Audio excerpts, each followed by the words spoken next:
Welcome to Nerd Vibes. I'm your host, Ray, aka Armed Dark Mamba.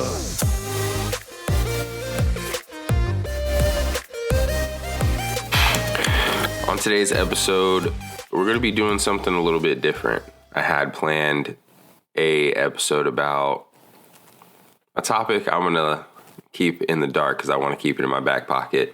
And then something came up and sparked an idea. So I decided to change what this episode was going to be about. And where it is now going to be about Superman and my thoughts, feelings, where I'm at on the character, where I was on the character. And now that I'm done watching the animated version of Superman, this new one, My Adventures of Superman, which a review of that is going to be baked into this podcast. But I just wanted to take the time and give a little bit more of a rounded out analytical take on Superman, why I like him, why I dislike him, and some of the other things that this new show, My Adventures with Superman, has done for me in terms of the character, where I see it, where I see him, the direction that this show is taking the character, my thoughts on that, and a little bit more. So stay tuned.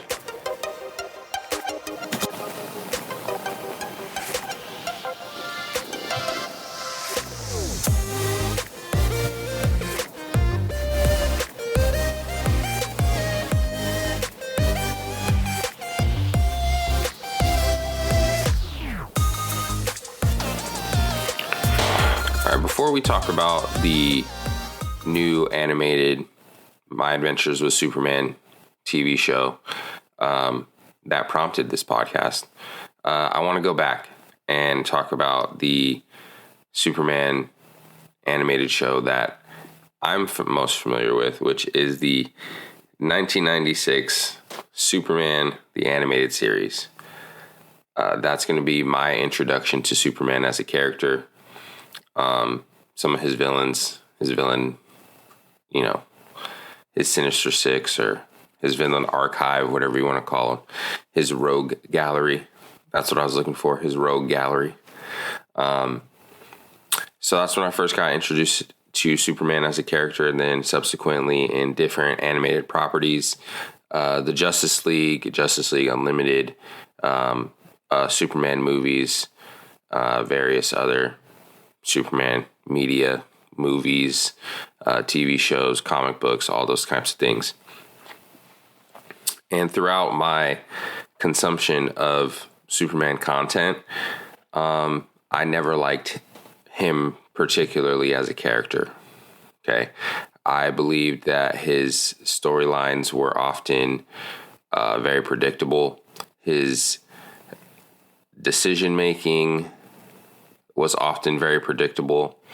The predicaments that he would be put in as a superhero would often have very predictable outcomes and situations like that because of Superman's personality. He's the blue-eyed Boy Scout. That's what I call him. And I find Superman stories most interesting when Superman has some edge to him, when he has some shades of gray, when he's more in the personality style of Batman versus the Superman archetype, which is always doing the right thing, wanting to save everyone, wanting to be everything for everyone at all times, being essentially a god in the comic book world. And for when Superman was initially created, that's what he was made to be, the gold standard of comic book superheroes, and that's what he was. But to me, I never found that portion of his character very interesting. And upon, analyzing why I never liked Superman as a character, It also comes down to some personal biases when it comes to the character. My brother is a huge Superman fan, which is kind of ironic because he is kind of the opposite of some of the values that Superman embodies. So it would be maddening that that would be his favorite character, yet he did not embody a lot of the characteristics of the said character. So that always jaded me towards Superman as well, just because, personal bias. I also didn't like that he would kind of be the direct foil to some of the things that Batman would be planning against. One of the main storylines to me was the storyline where I believe it's in the animated film Justice League Doom. I want to say it's that one, where Batman's plans to how he would eliminate various members of the Justice League were they to go rogue got into the hands of some villains. And everybody in the Justice League was pretty upset about it. I mean, kind of rightfully so. Hey, like, you have a file on all of our weaknesses, and it got into the hands of our arch enemies, and they used it against us. So what the heck, guy? But, Batman's point was, you guys are the most powerful beings on our planet. Why would I not have information on how to beat you? And in that situation, I sided with Batman because I would want a plan on how to defeat Superman and various other members of the Justice League were they to go rogue, because they are more powerful than me. But obviously Superman, being the Boy Scout that he is, wanted to just say, like, we would never go bad. We would never do that. But we're holier than thou. We're so virtuous. We're, all these different things. We would never go rogue. We never would have to worry about that. And obviously it's shown throughout different variations of comics that Superman himself is very susceptible to magic and mind control. So it has been an issue in other times. But that's just some of my personal history with Superman, and just the fact that he is that type of character is what is very annoying to me. Now, on the other hand, when you see different timelines of Superman being the tyrant or the character that went rogue, there's the Injustice storyline where the Joker kills Lois Lane, and that sends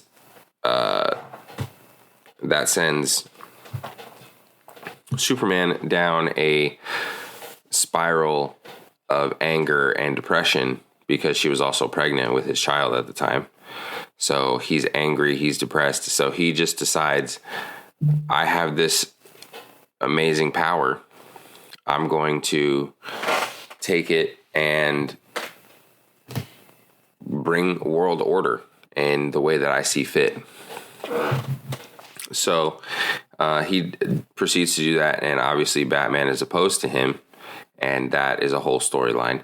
There's also storylines where, Superman grows up evil, and he is discovering that some of his beliefs growing up are now wrong, and he has to make that turn to the good side. And those are some of the stories that I find very interesting with Superman, because it's character development and him having to come to terms with who he is and how he has to fit in with the world that he lives in. Now, that brings us to My Adventures with Superman, which is a streaming animated show on HBO Max, or just Max, whatever it's called now.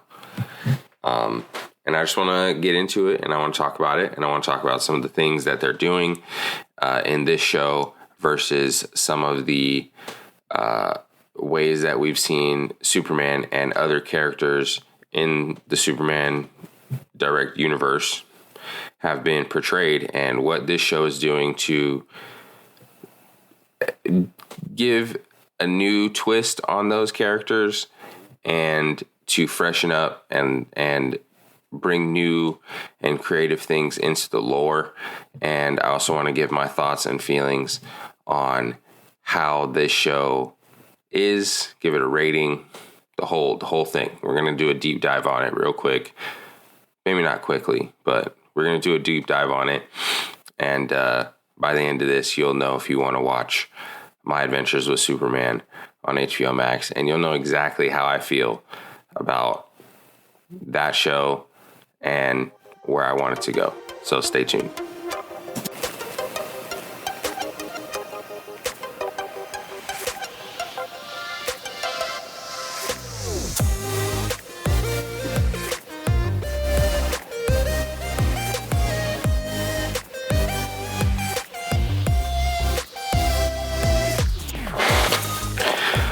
All right, so let's get this out of the way quickly. I greatly enjoyed this show. My Adventures with Superman was a great show. There are some minor nitpicks that I have about the show that I'll get into. But out of 10, I'd say I'd give the show a solid 8. 8 out of 10. It's not the greatest animated thing I've ever seen. There are some DC animated properties that I enjoy more than this animated property.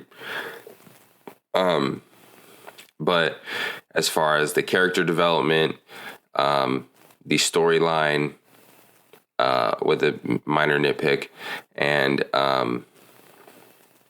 the overall story generated changes to the Superman lore that we know, some slight tweaks on certain characters, it all worked for me. Okay, so overall 8 out of 10. This is a great show. Go watch it. Now, some of the nitpicks I have about this show. Okay, there is an animation thing that it bothers me to no end. Okay, and it's just noticeable when you kind of just watch animated things. When you kind of are just dipping your toe into the animated world, you may not notice it, but it's something that I notice in a lot of the scenes in this show. The backgrounds would be how do I say it, like penciled in. So like there's outlines and stuff of buildings and landscape and all that stuff in the background, but it's not colored in.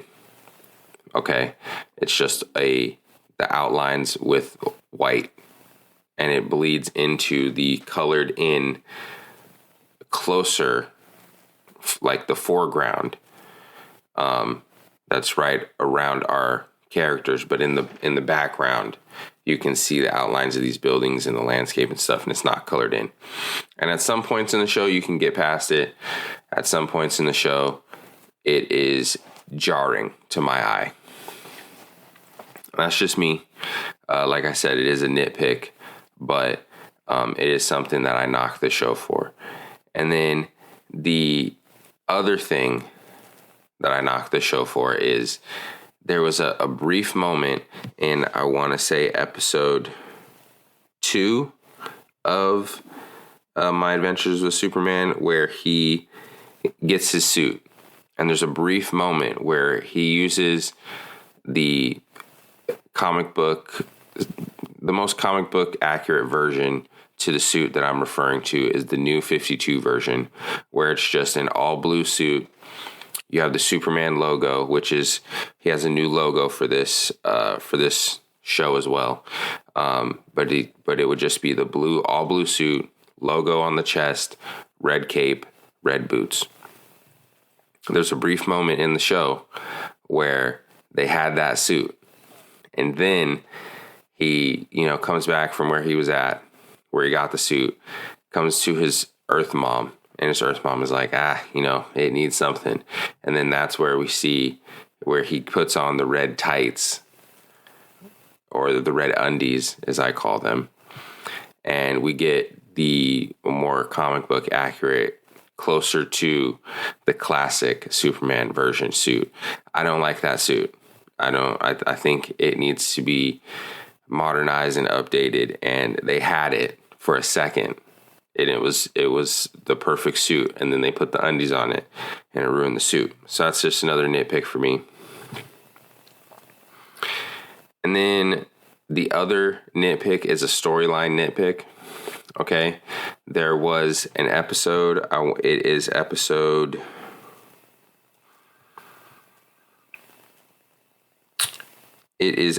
7. Episode 6 and episode 7, I'm going to say. Episode 6 is My Adventures with Mad Science, and it's a Jimmy-focused episode. It has to deal with portals and black holes and things of that nature. And that leads into episode 7, which has a multiversal storyline to it, which ripples throughout the rest of the season. It's a nitpick for me because I think that season 1 of this show in particular didn't need a multiversal episode in the way that some other shows might use it. In season 1, I feel like this show had a lot of success being a small time, low to the ground kind of show where it focuses more on ground level threats relative to Superman, where it's like criminals, like petty criminals who acquire advanced technology, which is what the season 1 starts as.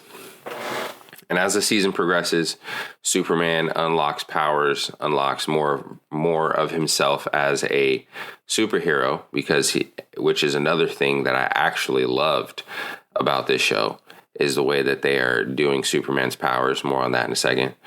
But the way that the show dealt with Superman being on a low level was really good. And then in episode 6, more so 7, introducing the multiversal, just scaled the show up so fast, like in terms of where it could go, that it was just kind of story wise. Obviously, they made it work for the rest of the season. I really vibed with what they did with it for the rest of the season, but I just thought the scale up to multiversal situation was very abrupt for the type of story that we were watching to that point.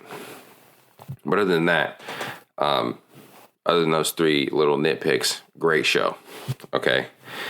Next thing I want to talk about is the characters themselves.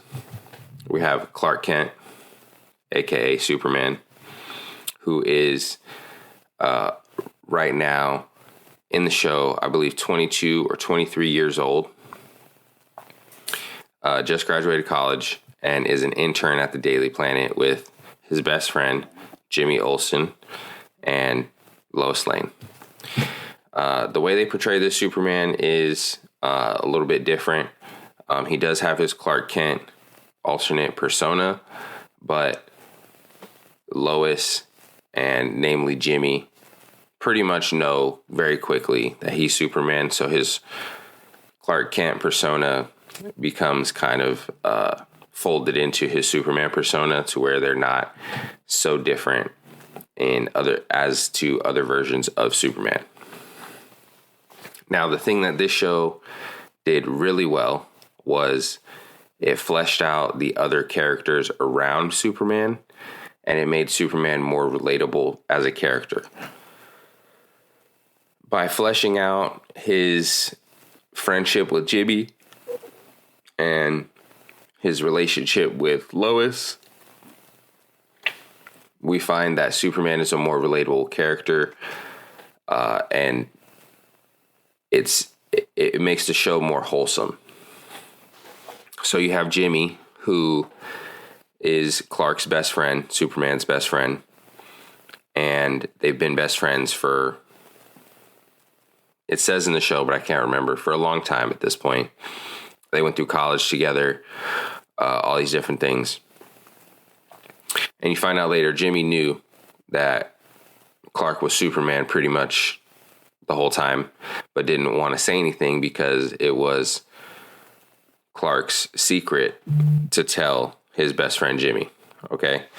And that's just a best friend kind of nuanced thing that they put into the show that made it Jimmy and Clark's relationship that much more real.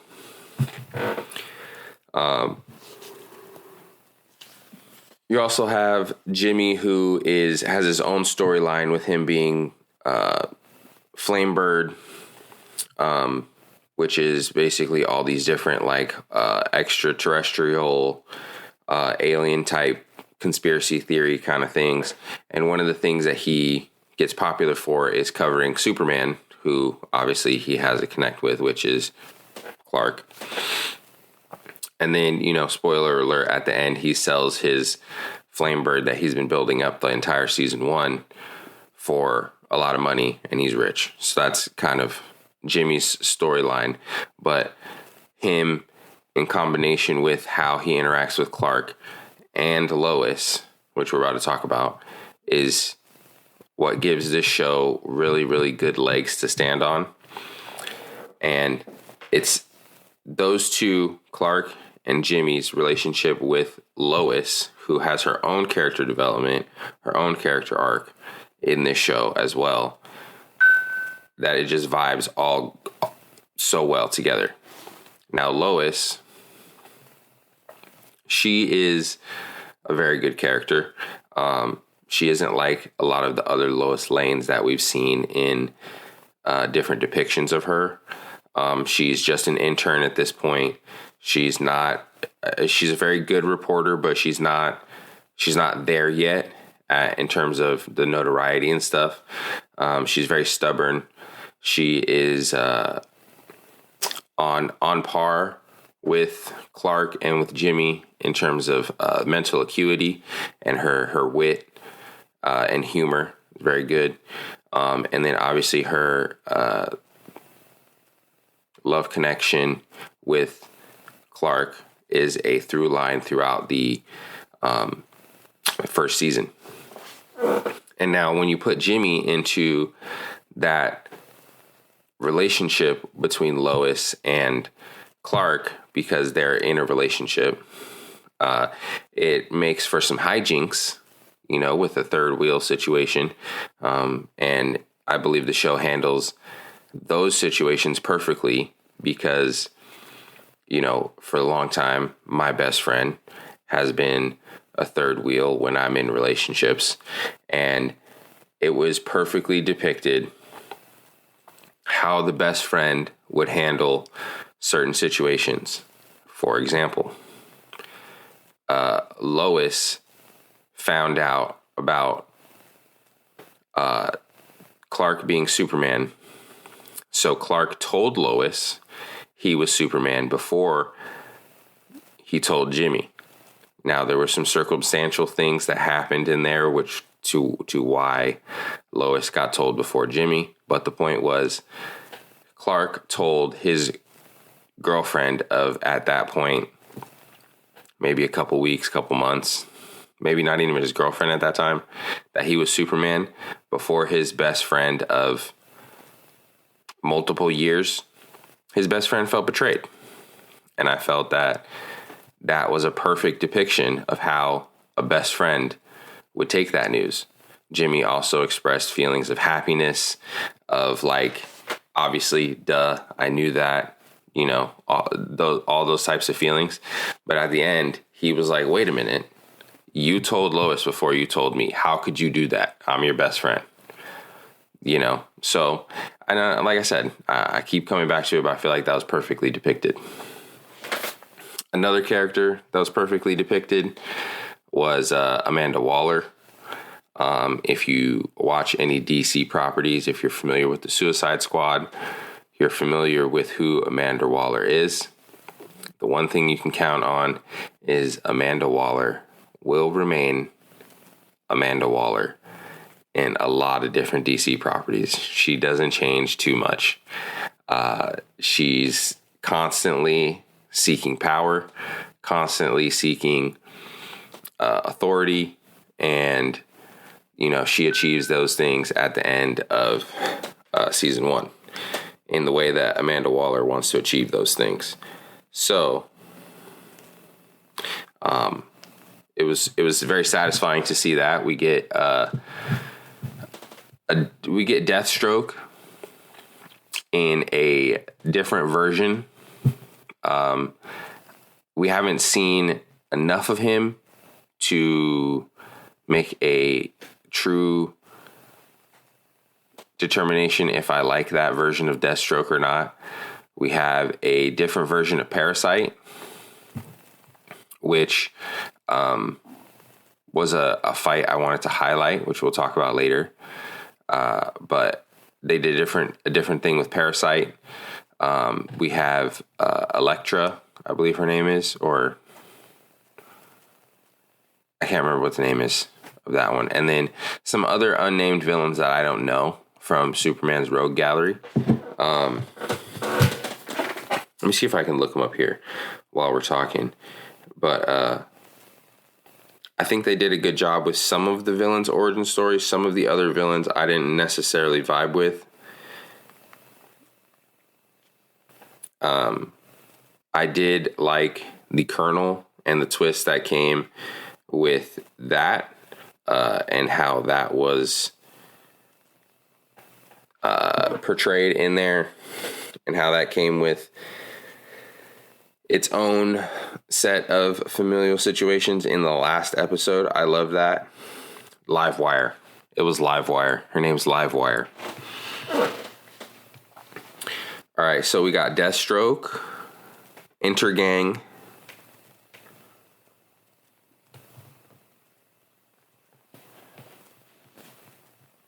so we got Livewire, Deathstroke, Intergang,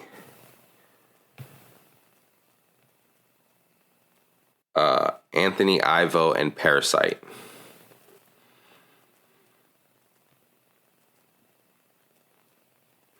And then we got Lex Luthor, Heatwave,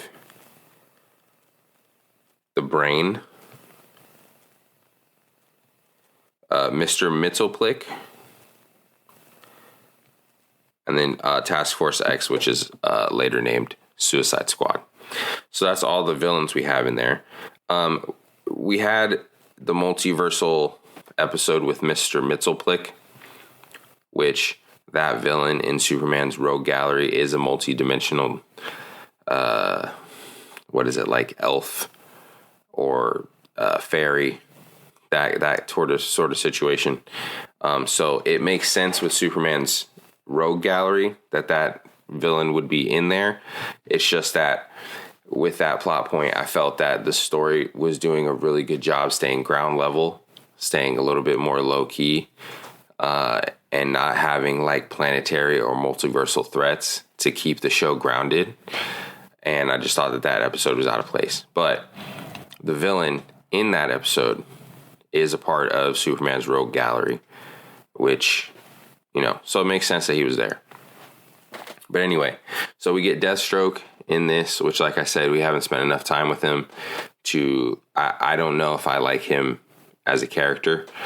Livewire, I thought, was a really good character in this one. I've always liked Livewire, even from the 1996 animated series. Livewire was always a good one.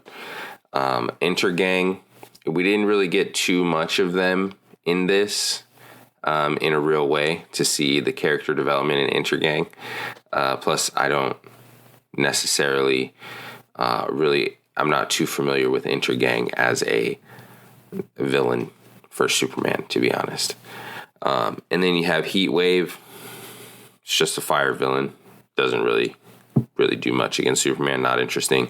And then the one that was interesting was Ivo and Parasite, which in other versions are two different people, but in this one, same person. And Parasite uses a suit that absorbs energy, life energy, electricity, anything like that to enhance its strength and size. And in one of the latter episodes towards the end of the season, there's a fight in which Superman is basically going up against a Godzilla-sized parasite monster. And he has to figure out how to save the human inside this monster that's just absorbing all this energy while keeping a lot of people safe against this giant, again, Godzilla-sized monster. And I thought that the way this show in particular handled this fight was a great showing of why this version of Superman is very intriguing to me, because this version of Superman is struggling to find his powers. His powers are inconsistent. They are not necessarily complete with, everything that we know Superman to have. So in this fight, he has just learned some devastating news about his potential arrival on Earth and why he's there. And so he's dealing with that emotional trauma of finding out that he might be a weapon that was sent to Earth to destroy and conquer it. So he's dealing with that trauma, while this parasite monster is completely obsessed with trying to absorb, defeat, get revenge against Superman for perceived slights against him. So, again, Superman, being the hero Boy Scout that he is trying to find a way to save everyone and to save the villain. Okay? So what he does is he is trying to figure it out. He's not fighting. He's getting beaten. He's getting bruised. He's getting bloodied because, again, Superman doesn't have his full power set right now. So he's not necessarily invulnerable. So these hits that he's taking do actually affect him, which I like. But during this struggle, he unlocks some sort of X-ray vision. He finds the human inside of the bigger monster. And instead of doing the old school Superman punch out the monster, beat him into submission sort of situation that we've seen from Superman, where there's a lot of collateral damage, buildings, things of that nature that they don't really touch on in superhero shows, but there is generally a lot of collateral damage and people that lose their lives in these struggles. But in this, I like how they handled it. In one of the earlier episodes, there was a lot of building damage, structural damage, and stuff like that, and Superman flew around quickly and cleaned it up. So in this episode, it was kind of a callback to this, where he's trying to limit collateral damage.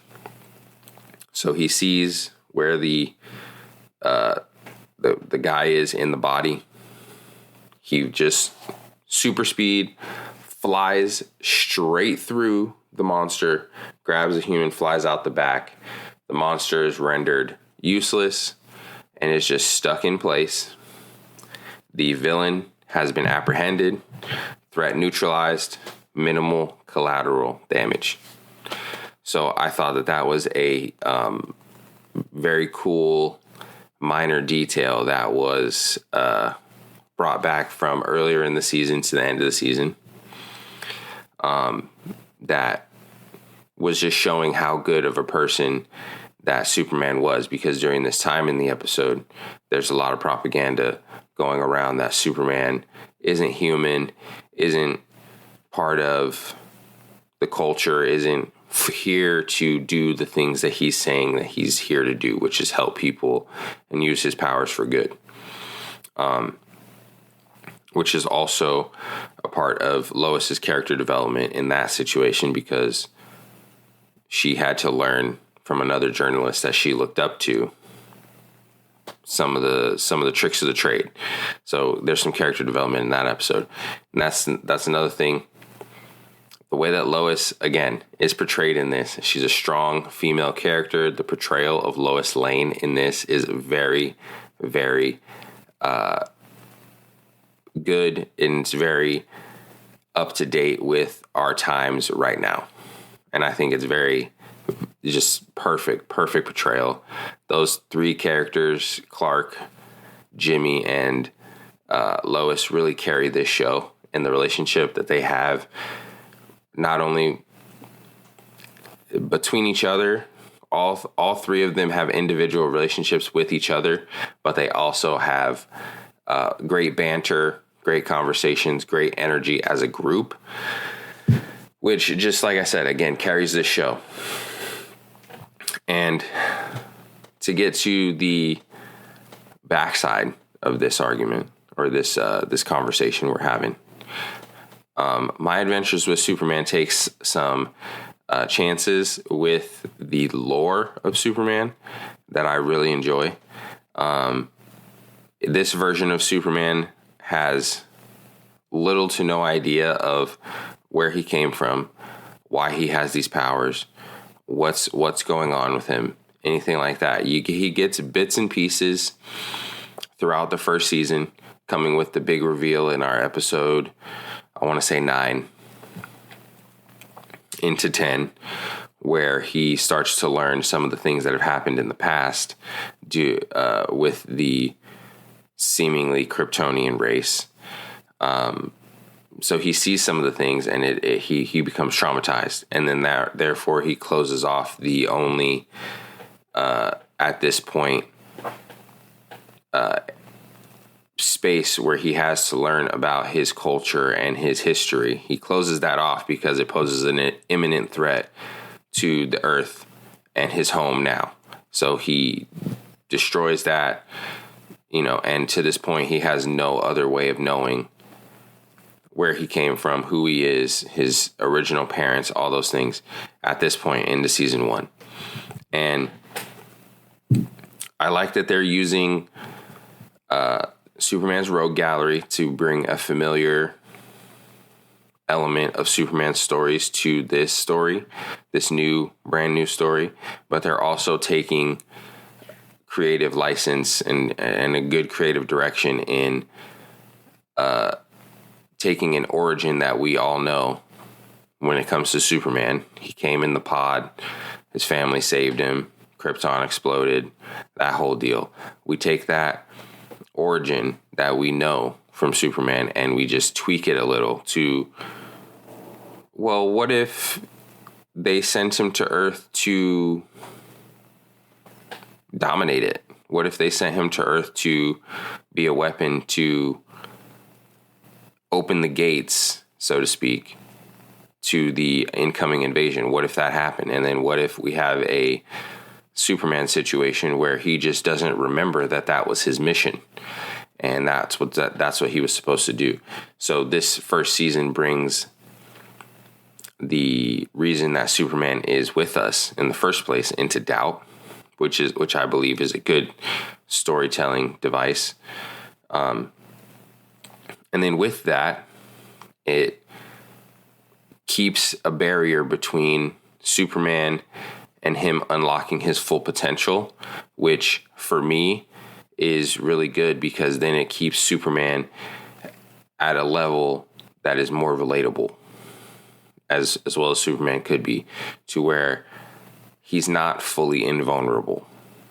He's not fully all-powerful. He's not this being that is out of our reach, so to speak, because he's still unlocking his powers. He doesn't have, we don't know if he's ever going to get these, but these are some of the powers that he doesn't have at this point, which is the ice breath. His heat vision is inconsistent. His X-ray vision is inconsistent. He just recently developed the super hearing, which is also inconsistent. His strength is inconsistent. His flying is inconsistent.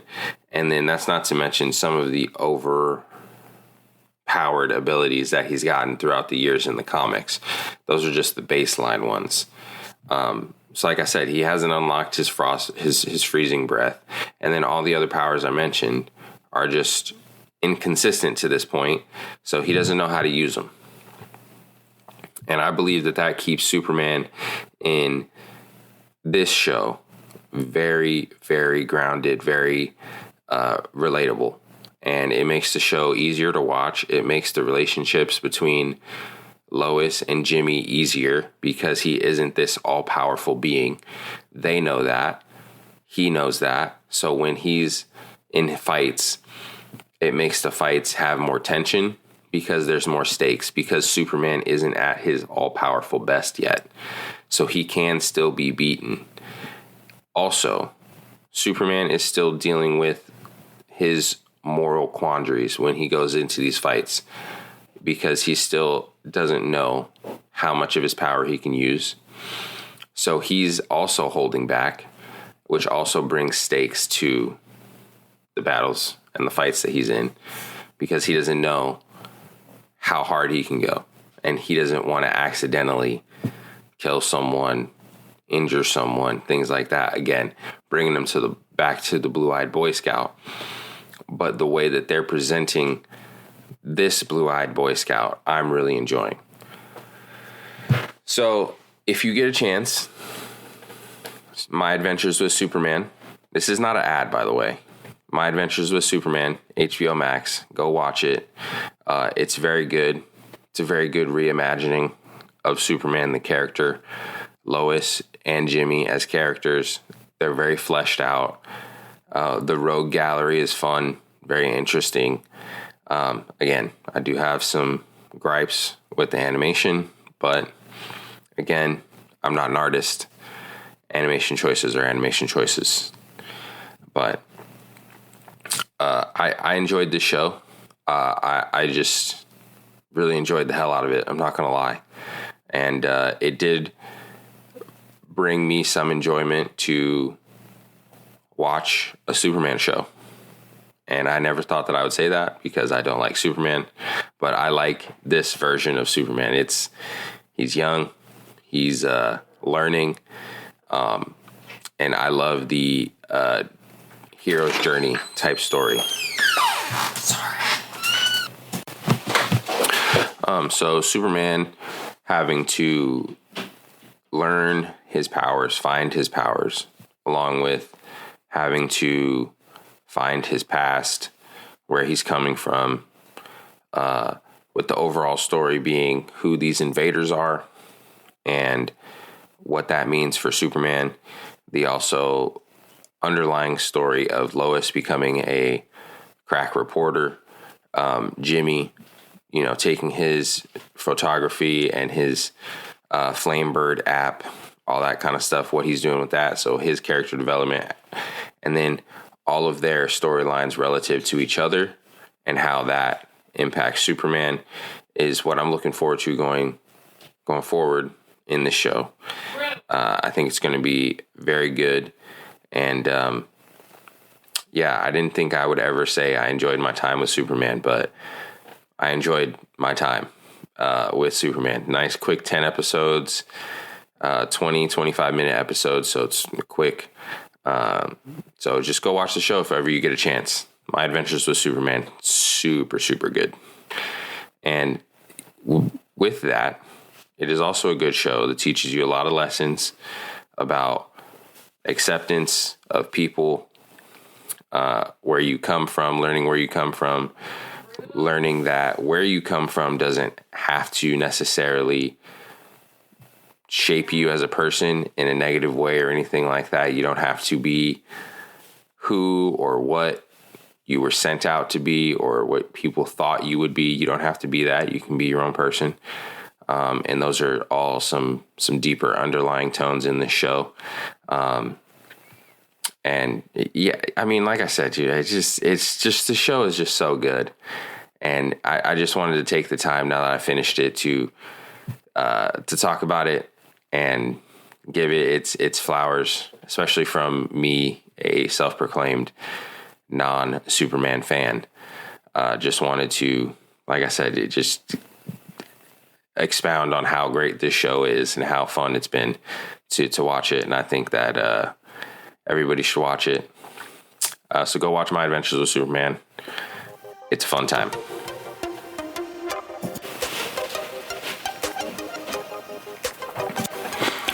All right. If you made it to the end of the episode, this is where I give out all the thank yous and everything. So this is episode 5 of Nerd Vibes. I don't know the title of this one yet, but Nerd Vibes episode 5. And I just want to take it and give shout outs to people who've just been consistently downloading the episode. I get the stats and stuff, and I can see like when it's downloaded, who downloads, all that kind of stuff. Not who, but like where, stuff like that. I have a strong listenership in Germany. Love that. I got some people in Indonesia. And then obviously you have the United States, like, where I'm living and people that I know and stuff like that. Consistent people who download and sharing the podcast with other people and encouraging me to keep going and keep making the content and stuff. I want to just say I appreciate you guys for listening to the 4 episodes and now hopefully this one. It means a lot to me.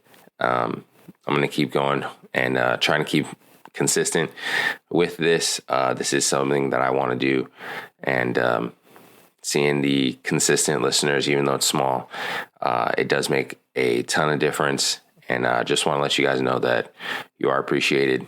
I do see it. And it is very encouraging every single time. So thank you guys. And I will see you on episode 6, the anime episode, which I think we're going to be talking about the One Piece live action in that one. And we're going to try to see if we can get a special guest on that one. Okay, so thank you guys again. I love you guys, and I will see you on the next episode. Thank you for listening to Nerd Vibes. We will see you guys next week. It's a vibe.